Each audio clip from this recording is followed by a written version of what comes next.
Nem sempre notaremos o agir de Deus, mas sua mão invisível que opera a providência sempre será realidade. Em algumas situações, o poder, a posição social, os estratagemas e até a rebeldia dos homens são conduzidas pela silenciosa sabedoria de Deus para cumprir propósitos sem ao menos o perceberem nesse processo. Paz, eu sou o pastor Wellington Salles e, como você já sabe, é um grande prazer poder vir aqui para conversarmos sobre mais uma lição bíblica do terceiro trimestre de 2024. E para hoje, lição de número 6, o livro de Esther. Antes de darmos continuidade, eu quero fazer o meu gentil pedido para especificamente você que não é inscrito no canal, que se inscreva, curta, compartilhe, fazendo esses simples gestos, você me dá condições para que eu continue a produzir materiais como estes, estando certo que você vai atender o meu gentil pedido. Vamos à nossa introdução. Primeira coisa que nós consideramos nesse momento introdutório é, de maneira panorâmica, o que nós vamos ver nesta lição. Em primeiro lugar, nós vamos considerar a organização do livro. Em segundo lugar, nós vamos considerar o contexto histórico do livro. Em terceiro lugar, nós vamos considerar o propósito e a mensagem do livro. Em outras palavras, assim como fizemos um exercício, eu diria assim, de considerações introdutórias a respeito do livro de Ruth, nós faremos nesse momento a respeito do livro de Esther. Para todos os efeitos, nós obteremos informações que dizem respeito ao âmbito literário, ao livro de Esther em si mesmo. Segunda coisa que nós devemos fazer menção, fazer consideração, é a respeito de certo tipo de relacionamento entre esses dois livros bíblicos que, de maneira muito singular, levam nomes de mulheres, ou seja, o livro de Ruth e o livro de Esther. Primeira coisa é a respeito da singularidade. Enquanto o livro de Ruth é recheado de menções a respeito do nome de Deus, portanto, a presença de Deus é notória desde o capítulo 1 até o capítulo de número 4, até o último capítulo, o livro de Esther é marcado por uma singularidade, por uma excepcionalidade que deve ser sempre considerada e lembrada. Não há no livro nenhuma presença da expressão do nome de Deus ou de manifestações divinas. Por isso, nós devemos tratar desse ponto de vista de relação entre o livro de Ruth e o livro de Esther, com esse aspecto de singularidade, não apenas em relação ao livro de Ruth, mas a todos os outros livros da Bíblia Sagrada. Mas, para além da singularidade, nós temos a similaridade em relação ao livro de Ruth, e a similaridade, entre outras coisas que poderíamos observar, é o nome. Além de serem similares, eu diria assim, por serem dois livros da Bíblia, os únicos que possuem o nome de mulher, os dois nomes são nomes estrangeiros. Os dois nomes, de alguma maneira, manifestam esse agir de Deus em terras estrangeiras. Ruth é moabita e Esther nasceu no exílio. É uma judia, genealogicamente falando, mas está longe da sua terra, portanto, recebe o nome de Esté, que significa estrela, um nome estrangeiro, fazendo assim a consideração do que se tinha como cultura em relação aos exilados de receberem ou escolherem nomes a depender da cultura onde estavam inseridos. Portanto, entre Ruth e Esté, entre Esté e Ruth, nós temos essa similaridade. Os livros recebem nomes de mulheres estrangeiras. Mas para além das singularidades, para além das similaridades, nós temos os contrastes entre o livro de Ruth e o livro de Esté. E o grande contraste, eu diria assim, logicamente, é um livro de um período, um livro tem seus propósitos específicos, um livro tem o seu contexto específico, mas a excelência da escritura sagrada está em que, muito embora os livros sejam diferentes de uma ou de outra maneira, a fim de que a mensagem da Bíblia seja plena, seja total, não seja incoerente, não seja paradoxal, eles dialogam, eles fazem aquilo que tecnicamente nós chamamos de intertextualidade. Eles se comunicam para produzir uma mensagem coerente, completa. E isso é uma prova da inspiração de Deus, é que escritores em diferentes épocas conseguiram produzir mensagens que juntas comunicam uma mensagem total, plena da Escritura Sagrada. Enquanto o livro de Ruth faz menção do início da monarquia, e eu disse aqui em outras circunstâncias que se retirássemos o livro de Ruth, nós não teríamos uma história completa da monarquia, porque Ruth é um rabisco do início da monarquia de Israel. O livro de Esté marca exatamente um período de fim, de desastre, de exatamente a destruição da monarquia. Então nós precisamos considerar esses contrastes. Ruth, início. Esté, um contexto de fim, de prejuízo, de frustração, eu diria assim, social da monarquia. E para terminar as nossas considerações introdutórias, nós fazemos menção da excelência expressiva do livro de Esté. O escritor não precisou fazer menção do nome de Deus, mas em contrapartida construiu de maneira excelente uma história aqui. Qualquer leitor, ao se dar ao serviço, ao prazer da leitura, percebe a presença de Deus. Em outras palavras, o escritor foi tão excelente que não precisou falar de Deus, mas o expressou perfeitamente. Tendo feito essas considerações introdutórias, vamos ao nosso ponto 1, a organização do livro. Primeiro subponto é a categorização de Esté, a categorização do livro de Esté, e nós vamos fazer aquele mesmo exercício que nós fizemos por ocasião do estudo do livro de Ruth.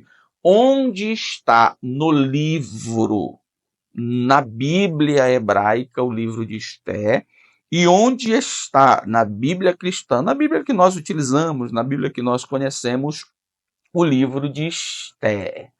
Nós vamos perceber que na Bíblia hebraica, Esté, igualmente ao livro de Ruth, semelhantemente ao livro de Ruth, está na terceira divisão da Bíblia hebraica, que é chamada de Ketuvim, que no grego é chamado de hagiógrafos, santos escritos, e no português é chamada de escritos. Inclusive, por ocasião do nosso estudo sobre o livro de Ruth, nós fizemos menção de que Jesus era alguém que reconhecia essa divisão da Bíblia hebraica entre Torá, profetas e escritos. Pentateuco, profetas e escritos.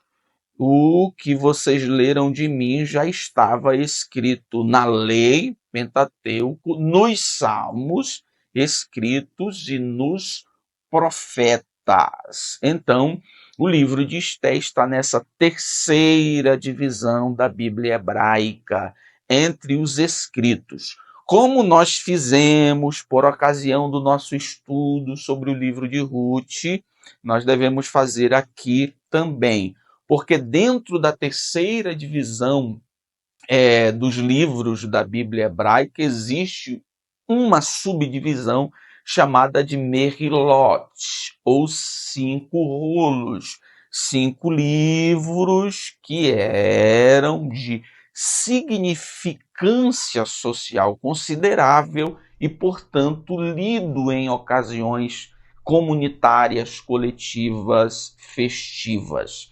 O livro de Ruth está entre esses 5 rolos e era lido no dia do Pentecostes, na festa do Pentecostes, exatamente por ser um livro contextualizado no âmbito agrícola. O livro de Esté é lido por ocasião da festa do Purim, porque é o livro, como nós veremos, que explica, legitima a celebração deste dia que manifestou a proteção e o livramento de Deus em favor do povo. Então, senhoras e senhores, nós precisamos categorizar o livro de Esté primeiro na Bíblia hebraica. Onde está? Na terceira divisão. Qual é a terceira divisão? Os escritos. Dentro dos escritos existe outra divisão, uma divisão chamada Merilot, que compreende 5 livros. Dentro dessa divisão também está o livro de Esté, que era lido por ocasião da festa do Purim. E nós vamos agora à categorização do livro de Esté na Bíblia cristã. E na Bíblia cristã, o livro de Esté está categorizado, assim como o livro de Ruth, entre os livros históricos. Por que eles estão categorizados entre os livros históricos? Exatamente por terem certo tipo de comprometimento com as narrativas da monarquia. Eu disse que o livro de Ruth é um rabisco inicial, é um primeiro registro de transição do período dos juízes sem rei para o período monárquico com reis humanos.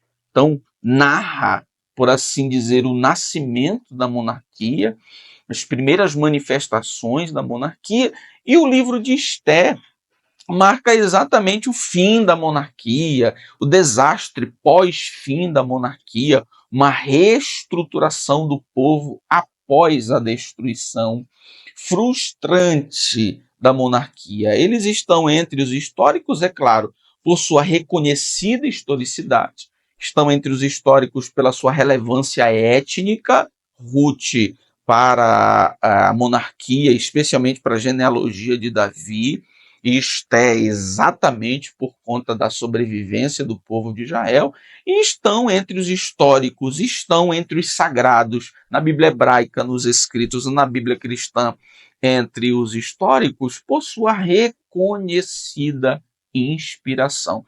Mas em se tratando do livro de Esté, nós precisamos considerar que o processo de inclusão, de reconhecimento do livro de Esté no cânon do Antigo Testamento, no grupo dos sagrados, dos inspirados do Antigo Testamento, não foi simples, não foi fácil.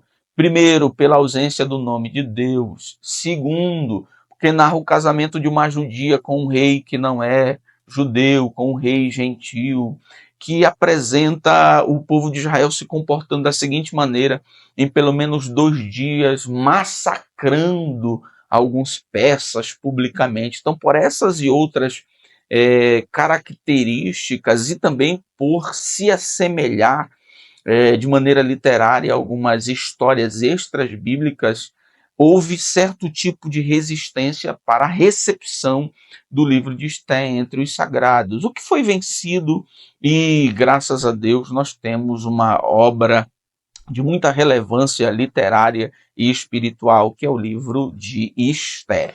Tendo feito essa consideração sobre a categorização de Esté, vamos ao segundo subponto. características literárias. E aqui nós vamos dividir, eu diria assim, essas características literárias entre a consideração geral delas e a consideração específica dessas características literárias. De maneira geral, em se tratando de gênero literário, o tipo de texto do livro de Esté, ele pode se encaixar no grupo dos contos ou romances da corte. Quais são esses livros que são reconhecidos como contos ou romances da corte? Eram histórias, eram livros que eram construídos mais ou menos sob a base de personagens jovens que manifestavam lealdade a Deus, fidelidade a Deus em terras estranhas, e suas atitudes ajudaram não apenas a abençoar a eles mesmos com uma elevação social, como é o caso de Daniel, como é o caso de José, como é o caso de Esté, mas a preservação do povo de Deus dentro dessas circunstâncias em que o povo estava em uma situação que marcava a distância da terra, a distância de Jerusalém. Então, essas histórias costumavam ser contadas nos círculos exílicos para animar as pessoas a respeito de que elas não precisavam se desesperar, porque mesmo em terras estranhas, Deus iria abençoá-las, Deus iria protegê-las. Essas histórias são chamadas de romances ou contos da corte. A história de Esté se encaixa nesse perfil, nesse gênero literário. Uma judia jovem que mantém seus princípios, mantém a lealdade, é abençoada por Deus em terras estranhas, e sua posição é utilizada por Deus para abençoar o seu povo. Mas a história, o livro de Esté, também pode ser reconhecido como uma história romanceada. O que significa isso?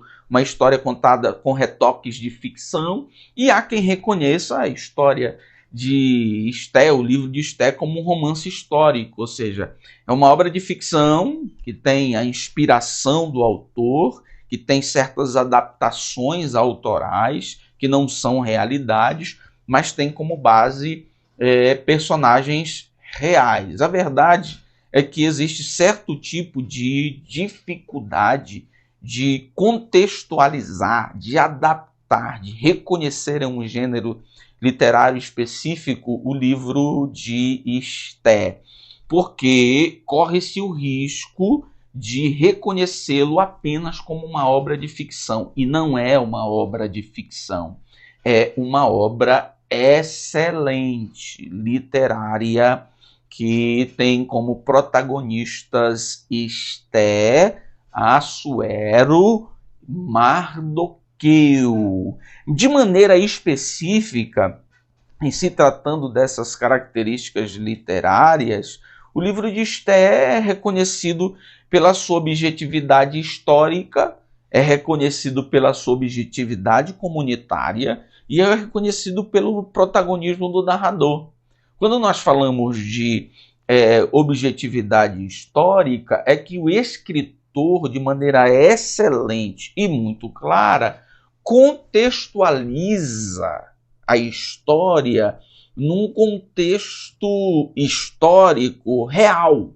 E ele faz isso quando ele identifica o rei.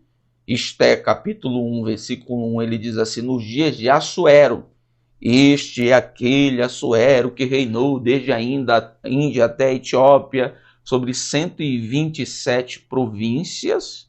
Ele identifica a capital do reino, assentando-se o rei Assuero sobre o trono do seu reino, que está na fortaleza de Suzã, Esté 1 e 2, e ele identifica, inclusive, a dinâmica do funcionamento do reino. Ele tem informações dos detalhes da dinâmica do funcionamento administrativo do palácio. Isso fica claro em Esté, capítulo 1, versículo 13, quando ele diz assim: porque é assim que se tratavam negócios do rei na presença de todos os que sabiam a lei e o direito. Então, não se pode taxar, por assim dizer, o livro de Esther como uma obra ficcional, como uma obra que, muito embora tenha raízes na realidade, mas é fruto apenas da imaginação do autor. É uma obra real. Pode ser reconhecido como um romance, mas é um romance real, porque o autor identifica, contextualiza a história, na realidade, na circunstância. Nós sabemos quem é o rei, nós sabemos onde as principais cenas vão acontecer, que é na fortaleza de Susana, a sede do reino de Assuero. E nós sabemos, inclusive, sobre o funcionamento da dinâmica administrativa que vai fazer menção da preparação para que Esther seja incluída no palácio. Nós temos, além da objetividade histórica, objetividade comunitária. Em outras palavras, é o livro de Esther que explica, que legitima a celebração desta, que é uma das mais famosas festas, muito embora não esteja no calendário sagrado, dos judeus, que é a festa do Purim. Eles celebram porque reconhecem que Deus usou Esther para guardar o povo de Israel. Então, o livro de Esther, inclusive, é reconhecido como o primeiro documento que legitima, que explica, portanto, uma fonte histórica confiável que explica a celebração da festa do Purim. E é interessante porque esse parece ser mesmo um dos grandes objetivos do escritor, porque o livro de Esther inteiro é dividido por banquetes, festas, celebrações. Pode-se encontrar nada menos que 10 banquetes registrados.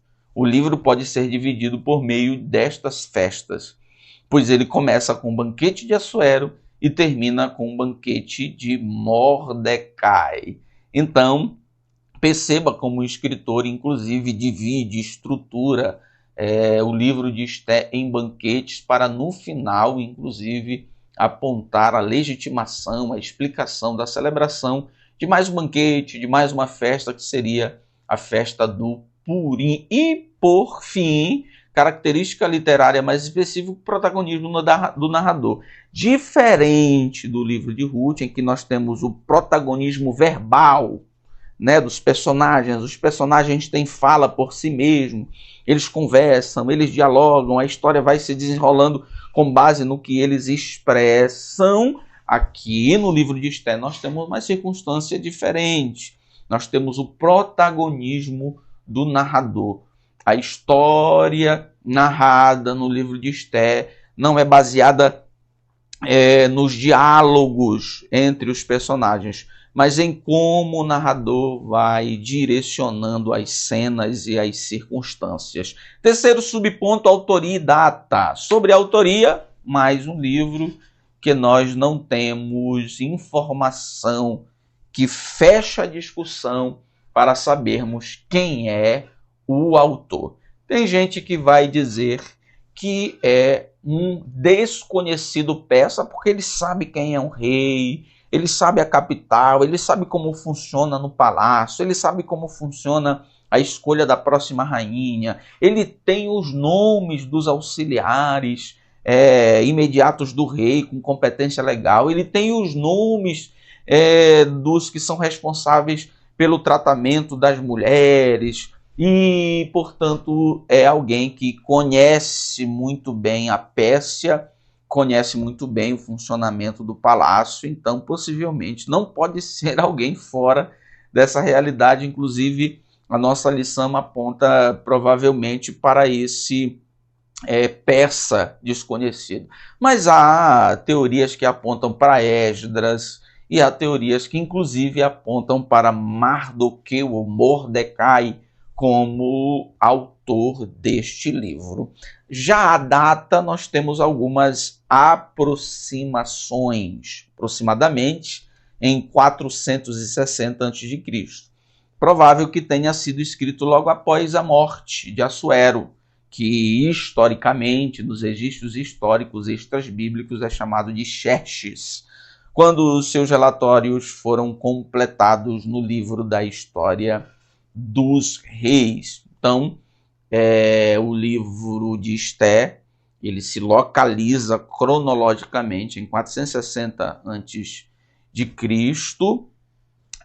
e logo após a morte de Assuero.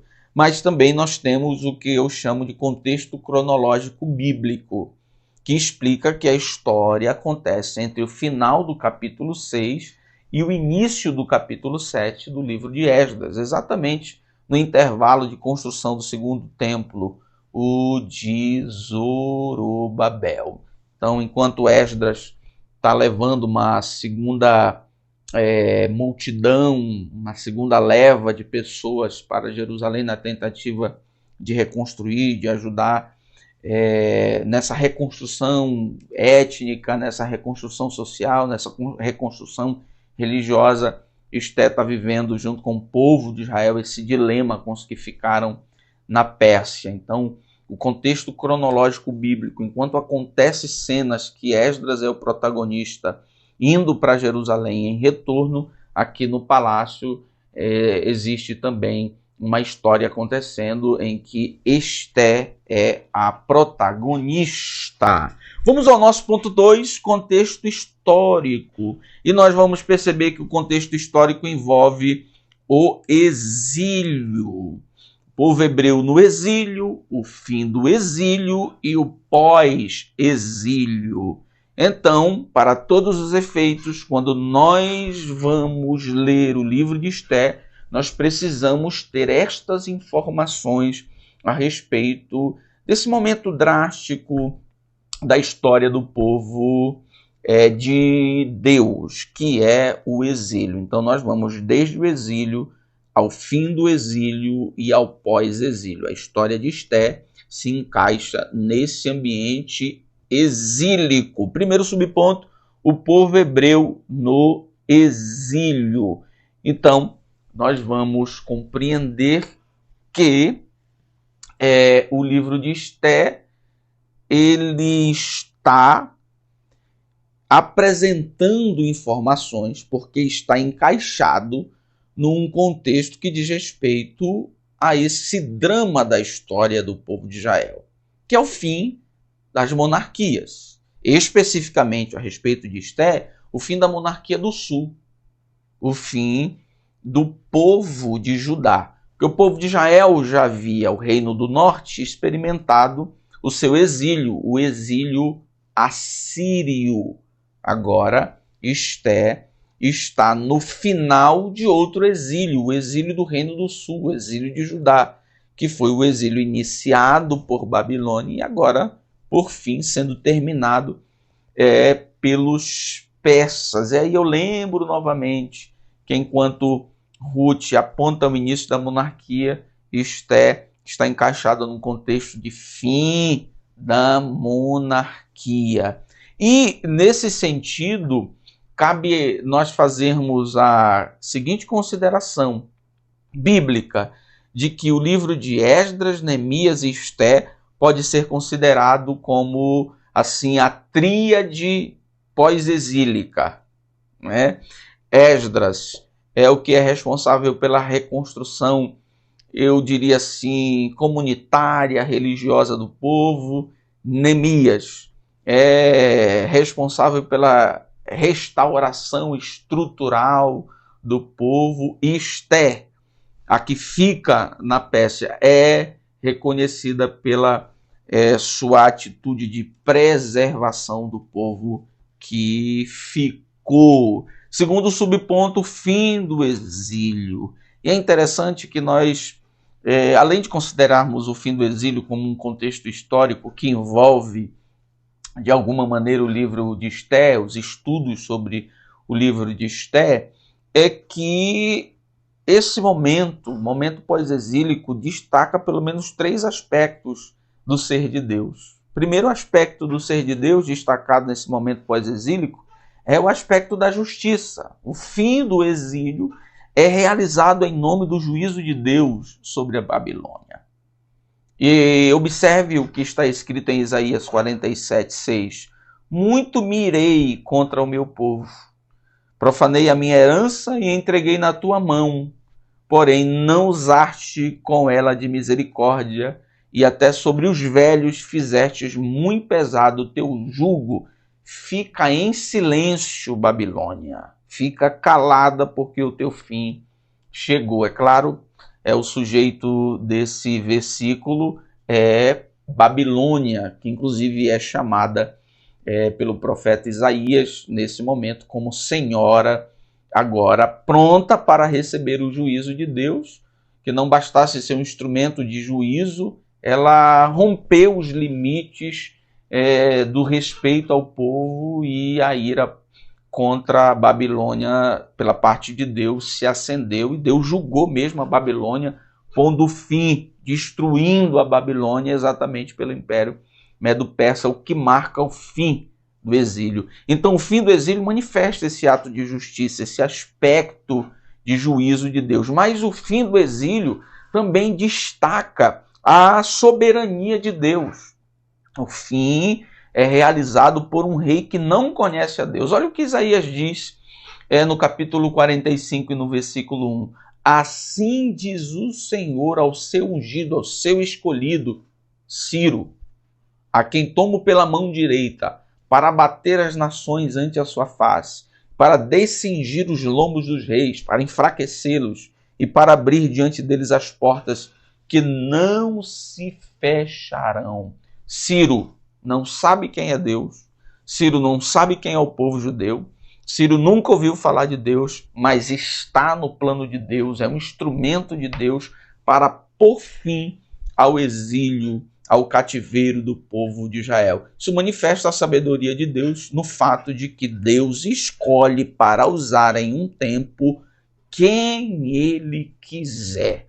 E em terceiro lugar, quando nós falamos nesse momento de pós-cativeiro, pós-exílio, que se constitui como um contexto do livro de Esté, nos é apresentado também em destaque a fidelidade de Deus. Deus disse, por meio do profeta Jeremias, que o exílio duraria um tempo, não era eterno, e o fim do exílio comprova essa fidelidade da palavra de Deus. 70 anos de exílio, no ano 70 o exílio foi findado como prova, entre outras coisas, da fidelidade de Deus. Terceiro subponto, pós-exílio, período marcado por retornos e permanências. Retorno de ao menos 50 mil judeus para Jerusalém, 2 levas, uma leva de 25 mil liderada por Zorobabel, que começaram a construção do templo e não conseguiram, pararam.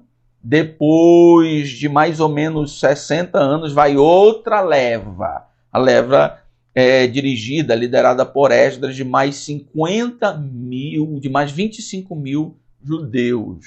E a permanência de outros na Pérsia. O pós-exílio é marcado pelo retorno de 50 mil, liderados por Zorobabel e liderados por Esdras. Mas a permanência de muita gente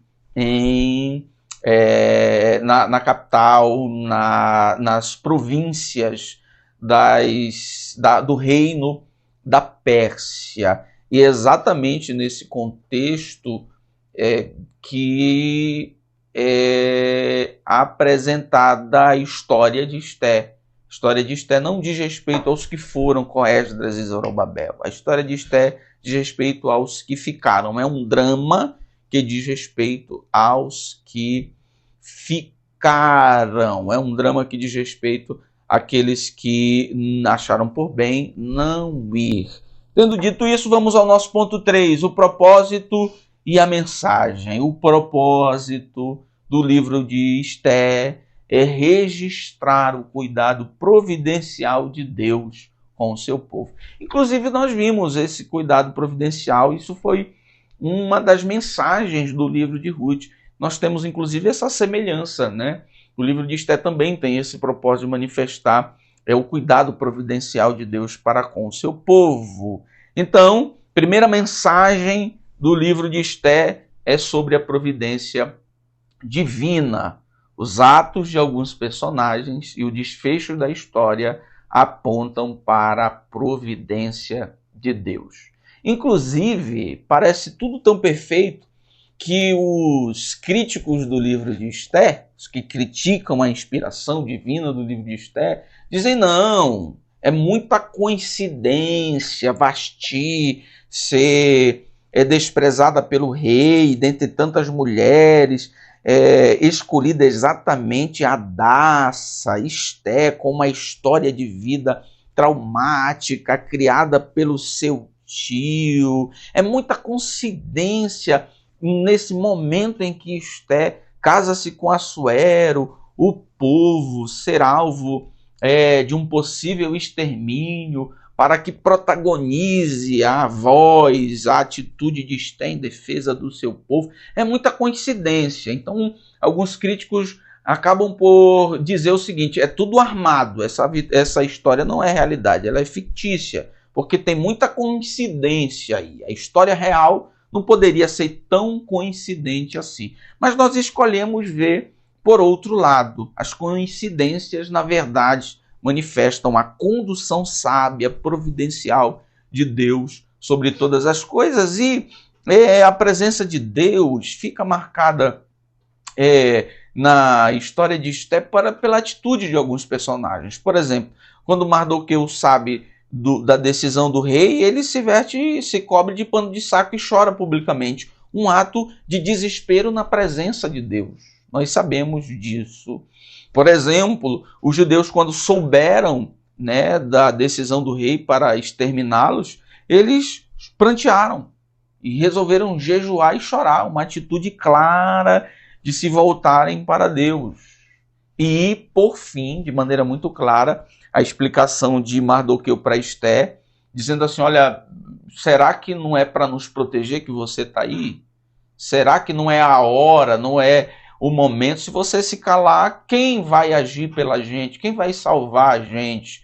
Então, Mardoqueu deixa subentendido que a providência de Deus colocou Esté nesse momento, nessa circunstância, exatamente para cumprir o propósito de salvação, de preservação do povo de Deus. E por isso fica clara a mensagem da providência. A segunda mensagem é a mensagem da falsa estabilidade. Uma mensagem que nos leva a considerar que nem todas as situações em que tudo parece estar estável e tranquilo nós podemos confiar, e nem confiar no nosso poder, nem confiar nas circunstâncias humanas. Esté nos mostra Deus agindo mais uma vez, movendo as estruturas humanas, agora contra o grande e poderoso Império Persa.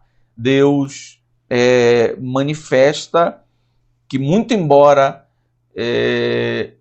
a força humana, muito embora a dinâmica de funcionamento da comunidade em que vivemos nos dê estabilidade, ela pode ruir, mas mesmo assim o Senhor pode se manifestar de maneira providencial e silenciosa, usando pessoas, circunstâncias para nos proteger. E o grande propósito do livro de Esté, reconhecido, é legitimar, é explicar essa celebração do povo de agradecimento pela preservação, é explicar a razão da festa do Purim.